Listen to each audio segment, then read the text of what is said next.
So in the last episode, we talked about the art of racing, and we covered how to choose a race in terms of type of race, timing in your life, and athletes' characteristics. And also we covered some of the issues that the athletes usually find in their path to the race, like replicating climatic conditions, wearing a wetsuit, and winning the fear to box their bike and then travel to the destination.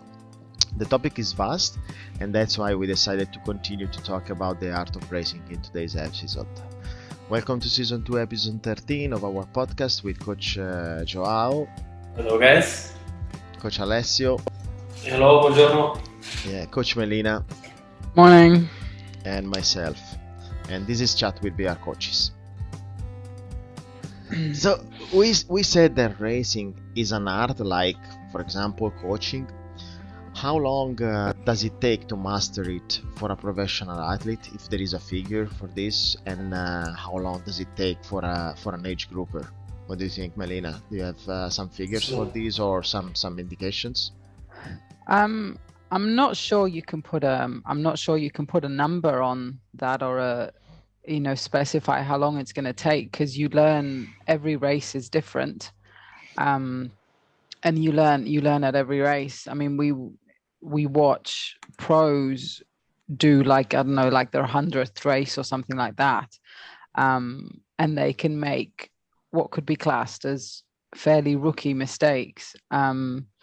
So I think it's hard to put a number on it. The more you do, the more experience you get. Every race will have something different. The weather, the competition, the course will be different. You will probably be at a different stage in your training cycle.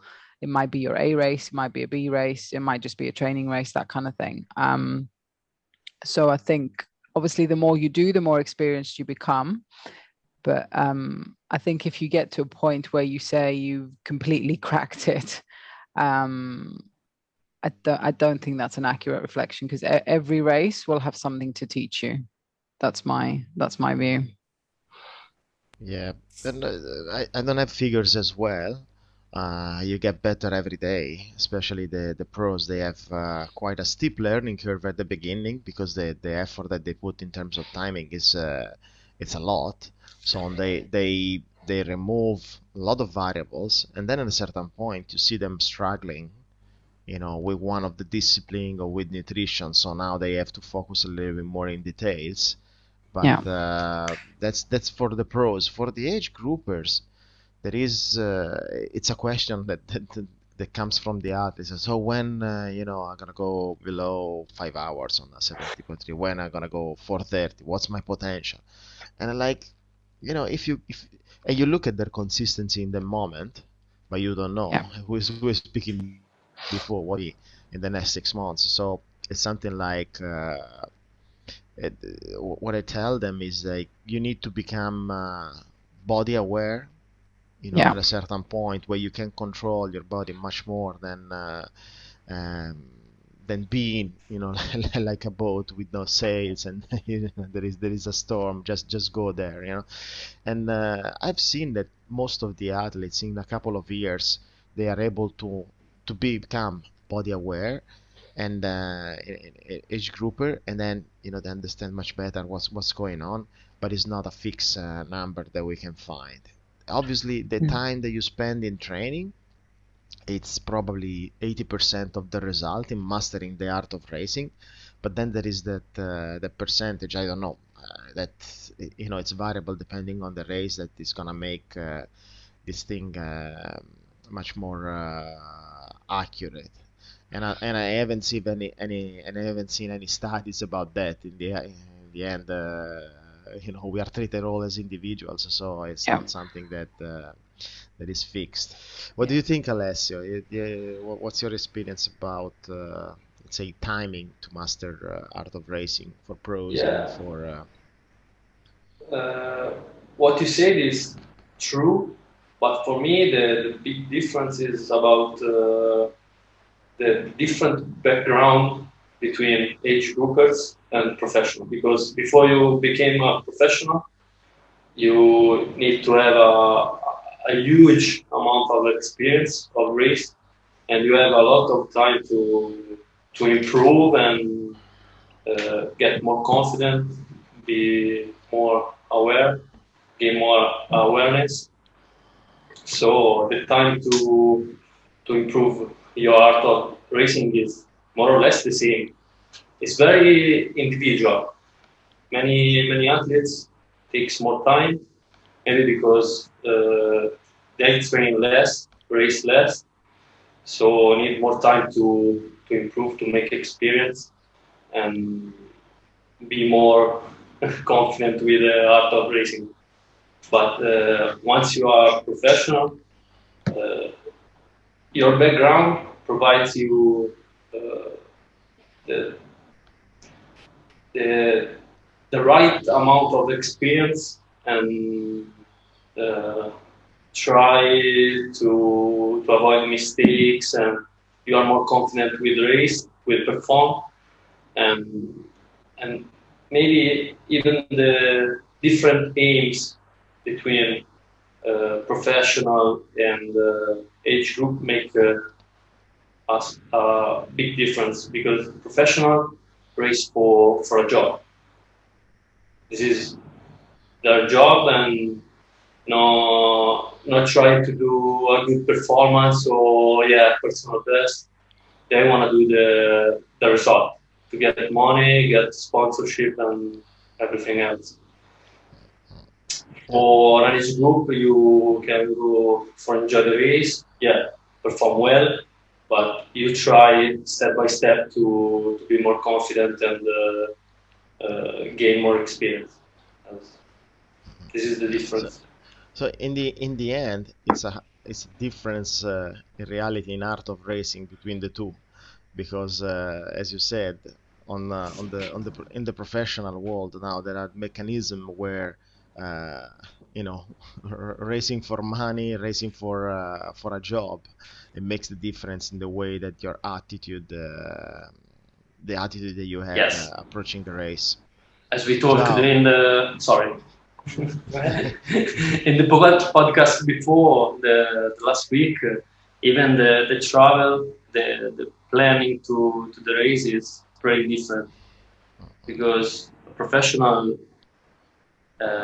has to go in the best race for him, even if it's very far or the travel is more difficult.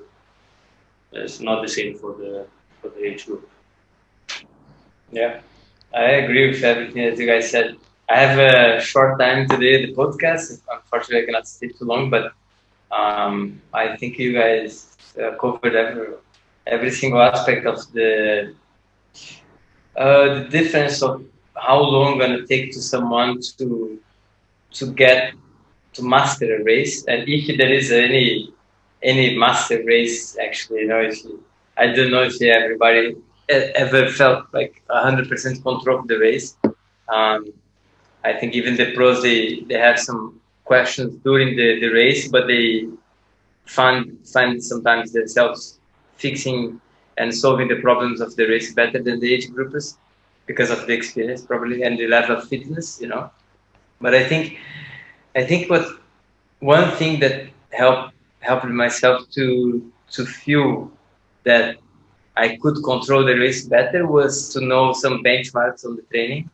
And if I was hitting those benchmarks on the training, I knew that most probably 90% of my problem was solved from my fitness level and from my experience. So I knew that in the run, I want to see certain numbers closer to the race, on the bike the same, and then the swim on the same. And overall, I want to see a big block of training of 12 or 16 weeks. So when I could see that thing was happening, I knew that the fitness part of the race, I was going to be there, right? So it's not about like, oh my God, I don't know if they're going to finish. That's that problem I fix on the train. Now what I have is situations that they're going to happen during the race, and these situations they are unexpected or expected. So it might be a flat tire, it might be my nutrition going to fall, it might be raining, going to be hot. So those situations, they are expected or sometimes unexpected, but you can plan as well, right? So I think when you fix the fitness problem and you put yourself on the position of I will finish the race, then you have the 10% that you mentioned, Thomas, that is situations, and then when you master the fitness, you have the little bit more. It is a mental work. It's going to be managing issues that you didn't expect. It might be your stomach. It might be something else. And then, unfortunately, we cannot train for every single piece of what had happened, right? It might be something that we never expected. But the mental part is gonna come to cover that aspect as well, So I think I will do anyways. It's an important mindset for a full Ironman, half Ironman, if you are not injured. That's what I think about. Yeah, I totally agree with you. Obviously, part of this art of racing, it's in training, and it's the strength training that we always, we keep it as a fourth or fifth or sixth discipline. Sometimes we don't keep it in the loop. So, service that we are launching with BR Performance Studios is the strength training using True Coach platform. So don't worry if you're traveling. Consistency is the key, and BR coaches will take care of you. Contact BR Performance Studios for a personalized plan to take it with you, and when you travel and you cannot bring your beloved bike with you, it's okay. We'll take care of you. 30 seconds break. In order to take you to the next level, we have to know two basic metrics, which is where you are now, your base level, and where you are going, your final goal. For this reason, we create a system called BR stages. The BR stages consist in 4 levels. Number 1, fundamentals. Number 2, skills. Number 3, performance. And finally, specialization. Okay, back we chat with BR coaches. Racing is not necessarily happens when planned. We see this every day nowadays for the global situation with COVID, and it's very dynamic. And races are cancelled, postponed. Do you think that keeping the focus on your A race comes down to the art of racing as well? We're talking about. What do you recommend to your athletes in this situation? I think that's more of a mindset thing. This last year or however long it's been now has been generally very unsettling. And as humans, we don't really like uncertainty. We don't generally cope well with it. So if we just focus on that and we keep thinking, oh, but it may or may not happen or anything like that, it can completely throw you off. It can affect your motivation. We have enough time demands on us. It'll be very easy to shift your attention and your focus to something else. So I think if you just need to really train as if it's going to happen. And then when you know the final official announcement of whether it's going to happen or whether it's not, then you kind of cross that bridge when it comes to it. Because like I said, uncertainty doesn't really help with focus or motivation. So what I say to my athletes is we train as if the race is going to happen. And then as and when we know for sure what the situation is, then we deal with it. There and then. In the meantime, potentially as a coach, or it's a conversation you could have with the athlete, especially at the moment, is look at some potential backup plans, just to have them kind of ready. So if you think there's a possibility your race might not happen, you look at others around the same time, whether you can get to them, obviously with the whole COVID restrictions. If it's a similar course profile, are you training for a flat course and then you're suddenly going to go and do a hilly course? But yeah, at the end of the day, it's you train as if it's going to happen. So you keep your focus. Your training is geared around that particular race. And then you adjust as and when you need to, and for sure. What do you guys think? Okay. Yeah, I agree totally. It's so complicated now. I mean, triathlon is something that people usually start to have the challenge to complete a race. You know, like most of the people, 99% of the people, they start triathlon aiming to be crossing a finish line.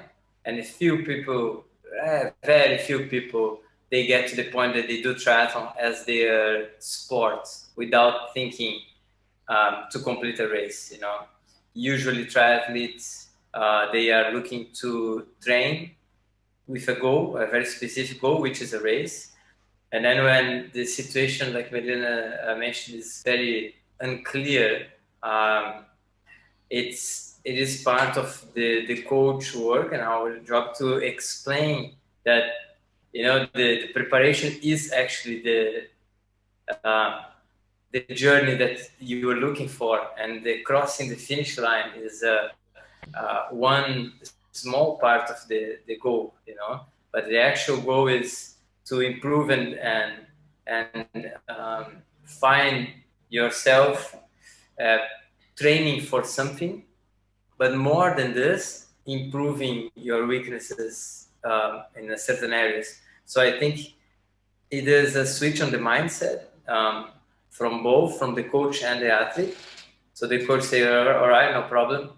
Let's get better on your 10K run. Let's get better on your 5K this, on your FTP or something, specific goals on the training, until we see that there is something more clear for you to race. But definitely is a tricky situation. It's going to require an extra gear from the athletes to get back into the motivation. Yeah. So yeah, what Joao is saying, yeah, it's valid, and also the the discussion on the backup race. How do we manage to get a backup race? Because sometimes, and what is the window? Let's say this is going into the periodization that we do as coaches, you know, and training some athletes. They have doubts on that one, you know, like, am I gonna be ready for the backup race? Am I gonna be ready for you know, in 2 weeks, 3 weeks time? So what do you guys use? Let's say you've been doing a full cycle to get to that race. The race is canceled. How can you get the athlete into a backup race, and within what time frame this race has to happen? Because we know that the athletes build these energy levels, but then they become a little bit you know, in this Limbo. in this position, Limbo, yeah, in yeah. this limbo where you know, should they race, you know, the energy level starts to be messed up. What do you normally use if you can find a to make them bounce to a backup race, let's say?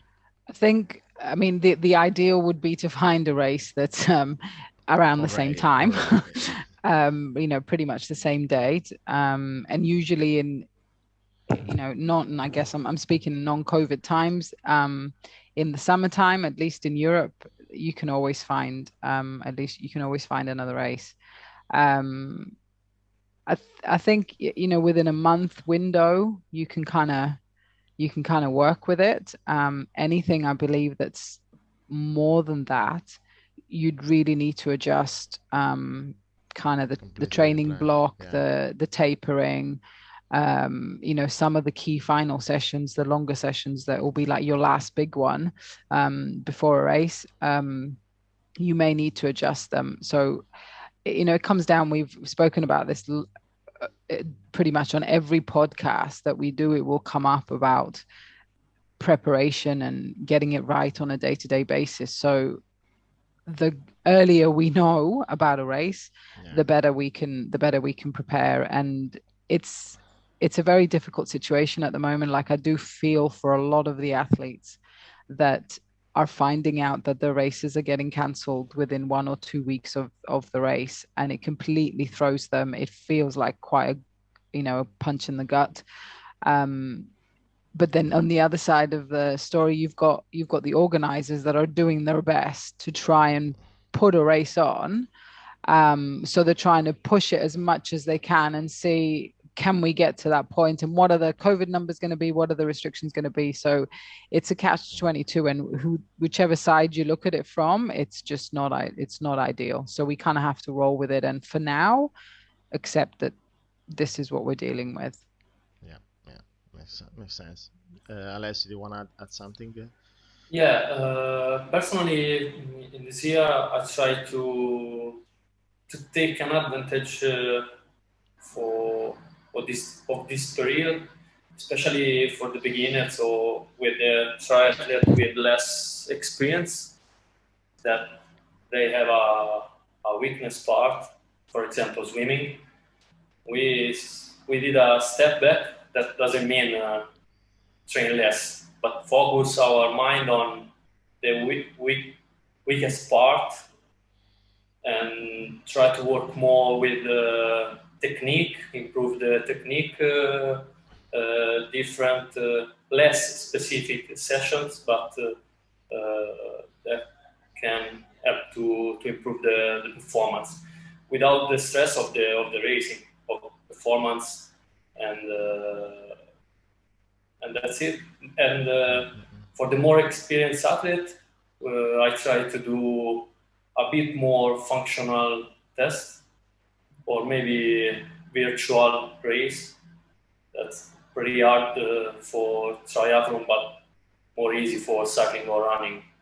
As you know, with many athletes, I did virtual 10K races, and many of them set the personal best. So this is my way. Yeah, that's a technique I like. I mean, in the end, it's all about helping the athletes to find new goals in the moment. Yeah. Let's say the race now is cancelled, and as far as backup, we don't have options. No, so now they need to find new goals and objectives. That goals, it's a little bit large. Objectives could be like you said, you get to a race and you're like, you know what, the race is not happening now, we're gonna work a little bit more on your limiter, which is the swim or something like this. Yeah. Or for example, like Alessio said, we let them do the race maybe in 3 days. This is something you can do without the transition, or maybe you can do bike to run, because the logistics of the place you're living is helping. So that's something they can expect on the day of the race, on the weekend of the race. Athletes can expect, if the race is cancelled, to do a big performance, a big TSS on their training peaks. And then the question is, what will they do afterwards? Well, I mean, like, if the effort has been valid, has been big for that weekend, for that day, I let them reset like they have been racing, because then the body needs a little bit of a break to get back in the next cycle. And then we start the whole process of finding new goals, we continue with the annual plan, because at that point, yeah. Good. As we said before, no, as we said before, I'm gonna cut this, but service advertisement for VR. We have a fuel station. We are partnered with the sponsor, with the Secret Training, and basically you guys can order your fueling package, and it can be delivered during Classic Tuesday, for example, or it can be delivered on the day that you order, and VR athletes get 20% discount. BR fuel station. Let's take 30 seconds break, and then we come back. Usually when a person is stressed and they're trying to work on healthier habits, and that's what happens to most of us, is we try to work on healthier habits, but we have certain internal stressors that prevent us from developing those good habits. So we get stressed, and then we stop. So my job is to intervene right at the point where they start and where they stop, so they can continue. So I'm giving them the power and the tools to continue to build these healthy habits long term. And we are back. We spoke right now, we just spoke about objectives and new goals, and how the season works in case we have to cancel a race. Few lines. In a world rich of inputs, stimuli, and distractions, an objective helps to maintain focus on the most important things. Generates motivation because, if well structured, makes you feel the sense of progression towards the future, gives a sense of personal satisfaction and achievement, helps to develop resilience against unexpected events and mistakes, and develops creatively strategies and tactics to overcome obstacles. Does this apply to also to racing? Yes, it definitely does, especially in the I was going to say especially in the longer events, but actually lots of things can happen in the shorter events. Things might not go to plan. So being able to stay focused on what you're doing in that particular moment and not let whatever it is that's gone wrong, if you've had a puncture, if you've had a collision with another athlete, I don't know, if you've lost your nutrition or whatever it might be, the weather's changed and you're not quite ready for it, or that kind of stuff. As long as you can stay focused in what you're doing at that particular moment and not stress too much about what's going to happen next, or what the final outcome is going to be, you will be able to get through that. Hopefully you won't be flustered, so you'll be able to keep your calm and deal with the situation. I think the one good thing about the longer events, in a way, we do say that if you're having a bad day, because it's so long, it can make it even longer. But because it's so long, it does actually mean you have a good chance of, or you've got more time to turn things around. So definitely, yeah, it absolutely works that way. And we see it. You see it at the age group level when, during COVID and during lockdown, you had lots of people really up their training, and they were doing challenges at home, virtual, running on their balconies, that kind of stuff. But you see with the pros as well, like we all watched, or most of us watched, the tri battle between Frodo and Sanders, and that's effectively what that was. In the absence of any particular races that Frodo could focus on, they set this thing up. And as well as everything was organized, and it was only organized for them too, not a whole bunch of other athletes, things didn't quite go to plan. It started to rain.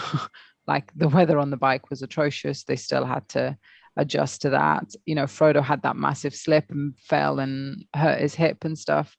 So definitely, if you can maintain your focus and block out everything else that's going around you, actually, maybe block out's the wrong word, but be aware of it, but not let it take control, you will be able to get through it and adapt. We've spoken about adaptation and adjusting as you go in other podcasts as well. And ultimately, that's what it comes down to. I think Yeah. you brought up a nice topic, which is the quantity of the races.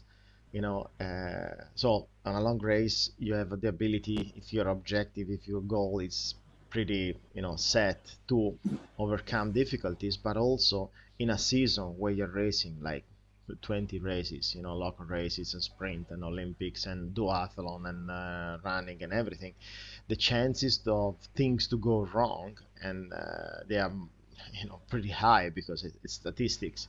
So at that point, if you have your focus on your season, but you have your individual objectives on each race, you have a learning experience as well in terms of art of racing, and your database is filled up with experiences, and you can get better. What happened on three battle, I think it's things they went wrong, but this guy did the world record on the distance. So anyway, this is the I think the incarnation of the art of racing, where everything has been taken into consideration. Well, probably slipping on the run, it was not there, but he also had a really bad, wasn't it, a really bad T1? his transition. Yeah, Like he yeah, couldn't get his helmet dropped on, the he dropped his yeah. helmet, and and this is like one of the most experienced. He's he's at the top of the sport, and things still didn't quite go right, but he still smashed the world record. So Yeah. he's like, that's the epitome of it, that you just get on with what it is you're supposed to be doing.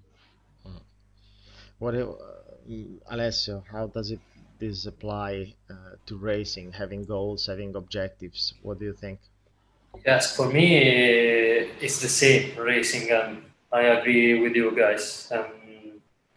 The biggest challenge for me is the race, because you race against yourself and against your competitors. So you have to overcome many mistakes.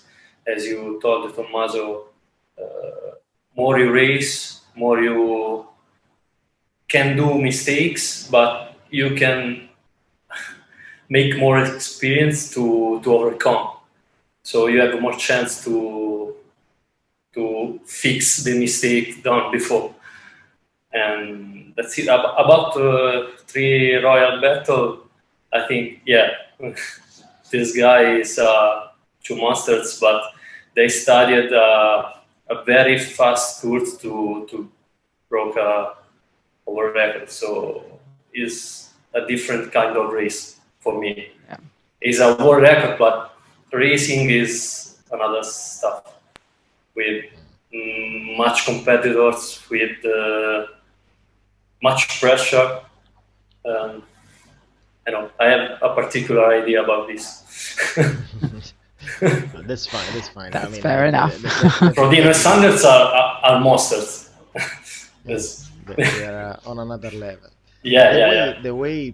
the way that they approached for their level, they approached this competition, because at the end was a race, was a competition.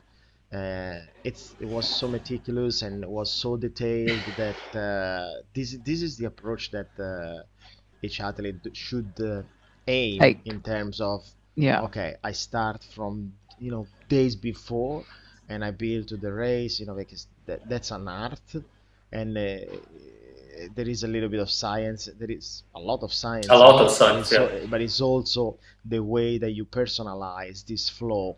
It's a flow from 3 4 days before to the day after, but 2 to 3 days after as well. Because then it's not that after you've done the race you're done. Who has athletes that after the full distance they're gonna say, "Oh, yeah, I'm done." No, it takes 2 3 days, and then so it's a flow that everybody needs to make it personal and individual.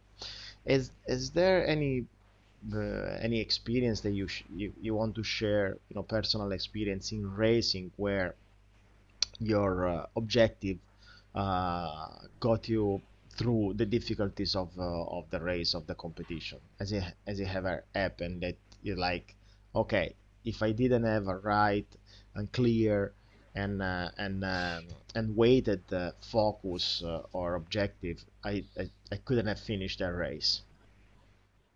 Alessio, do you want to go first? I don't know. I never think about this. And I think for me the one race that it will stick in my mind. It's not my perfect race by any stretch. It was the race I was ready for, and I trained to try and break 12 hours in a full Ironman. And it started very well with a really good swim. But then I ended up having a collision with another athlete on the bike. I had a puncture on the bike, and my aero bars became loose as well. And then by the time I hit the run, the way I fell off the bike had had twisted my back, so I couldn't really run. So it took a lot at that point, if I'm honest, to accept that this is not the day you're going to break 12 hours. This is just a day that you're going to have to finish just to finish the race. And the only way I could get through that run, given the pain that I had in my back, was literally just to focus on one step at a time. If I started to think about the fact that I still had another 30K or anything like that, all I wanted to do actually was stop, because the objective had completely changed. It went from a specific time goal to just finishing. And the only way to get through it was just to focus on what I was doing at that time and accept the fact that I had this objective, but for now I've had to reframe it, and this is the objective for today. That's now gone. And if I want this race to be a successful race, but in terms of finishing, then that's what I had to do. Yeah. I have an episode. I remember. Yeah. Tell us then. It's pretty different because my races didn't start well. I went to the Italian Championship half Ironman 2 or 3 years ago with good chance to do top 10. And once I started, I felt very, very bad. On the bike, everyone overtook me. Oh, okay. Today just finished. But I had a mononucleosis, but I didn't know. So that's why. But for the moment, it was very, very frustrating because everyone passed me at double of speed. Wow. But you finished. Yeah. I finished, yeah. Try to finish without think about the result and the performance. I was bad. This is the message for the athletes. This is exactly a message. You have an objective. You set up your time. As coaches, we say, well, you're gonna do your best race. Let's say we don't give them a timing for the race, but then we know as an athlete, because we've been there. Say, you know what, I could do this time, and now you start the race and something happens. Swim is terrible, or you go off track, or the bike and everything. Or as you said, you have something that you didn't know about it. Now this is the moment that you retailor your objectives. This is the moment that you adapt, and this is the moment that the art of racing comes. This is not science. This is your psychology into the race, where you readjust your objective, and basically that's one aspect of the thing, where you readjust the objectives of the goal. There is the other aspect that your objective maybe is really, this is what really you want, that at the point you're pushing through the difficulties, and you're just looking at that one. It happened to me a couple of times when I did the Bahrain 2016. Was that 2016? So I was coming from a long periodization, so I was like super fit for that one. That was my race, and it started, in this flow that I was talking about. There were like, attacks from everywhere. The 15 days before the race, I went to practice with the wetsuit in hot waters in Dubai, and I strained my calf, and then I had to go to the physiotherapy, and then 2 days before the race, wrecking the bike, I found that there was a flat tire, and I had to change tubulars, which I never used. So there was many things that no, I know that I can qualify for that one, because I knew who was coming to the race, so I knew the level of the athletes, and I was pretty confident. So my goal was there, and there were so many difficulties in the race, and then the heat at the end. So we know how it is racing in the Middle East. So one side, we have retailoring the objectives during the race or during this flow. The other side is to have these objectives so strong that you get through. Yeah, and then even if you don't get that timing, it's okay. But at least you got through, and at the end of, you're at the finish line. You're not sad, you're not frustrated, you're smiling, because you've been feeling this adrenaline of pushing through the difficulties, which as a human being is something that we appreciate, and we get the benefit in terms of energy and motivation for the future. I think that's why it's important, as soon as a race finishes, and we've all done that at Dubai. We all meet at the BR tent after the race, and we start chatting about the race, and we give the postmortem of the race, and everyone starts to analyze it. I think it's actually quite important to try, and I'm not saying I'm good at this, because obviously if I race, I want to talk about my race as well.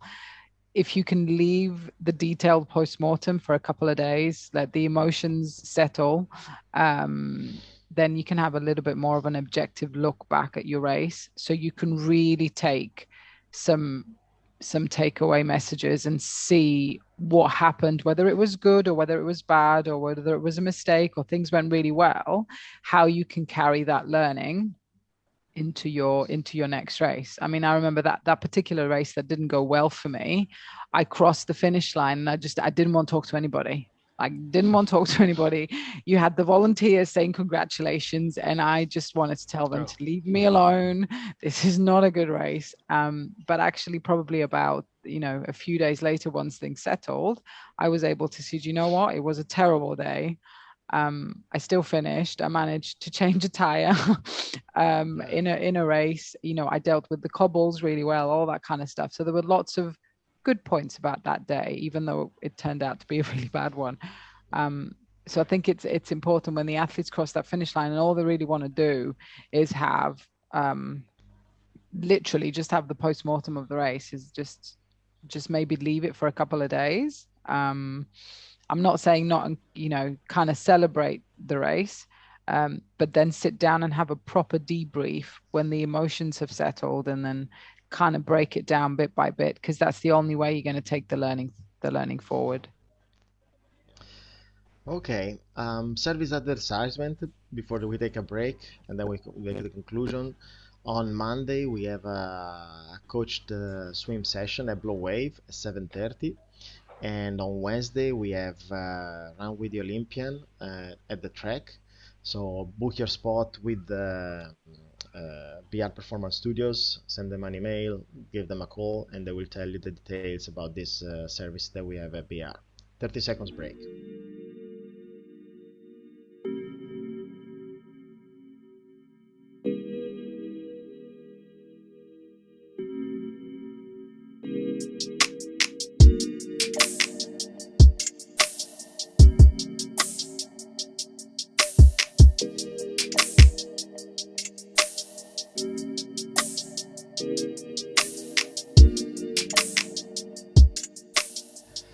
Okay, we are back with Chat with BR Coaches on today's episode of The Art of Racing.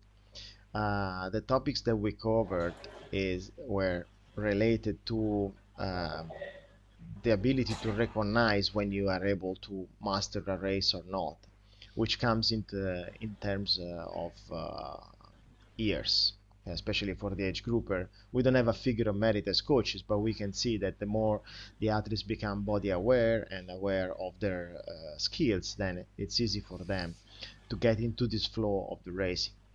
An important thing that both Alessio and Melina brought up is the way that you focus on the objectives that you have for the season or for the race. These are the real motors of you completing a competition, even if you started with the wrong step, with the wrong path. So in the end, it's all about overcoming difficulties, overcoming obstacles, and that's gonna make this art of racing flawless.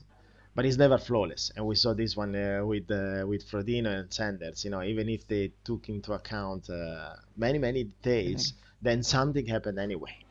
But the focus and the objective to complete and to make the world record make them overcome these difficulties and make them be a success. And as we said, I like what you said, Melina, about the looking inside the race that you did, even if when you cross the finish line you were not happy. This is the moment that you do a debrief to yourself. As a coach, you do a debrief with your coach, and you look at your progress, and you look at your flow, and you analyze what can be done better. Because in the end, it's to get 1% better every day, exactly. And that's what we do. So this was the art of racing. Guys, send us some questions, comments. Follow us on YouTube. Follow us on Spotify, Apple Podcaster, Google Podcaster. They are all in the description of this video or this podcast, where you can find our podcast. And let us know what you want to hear for the next topic. Guys, what a pleasure. Thank you. Thank you. Good day. And we'll Enjoy talk the to you rest of your soon. day. Have a good day. Ciao.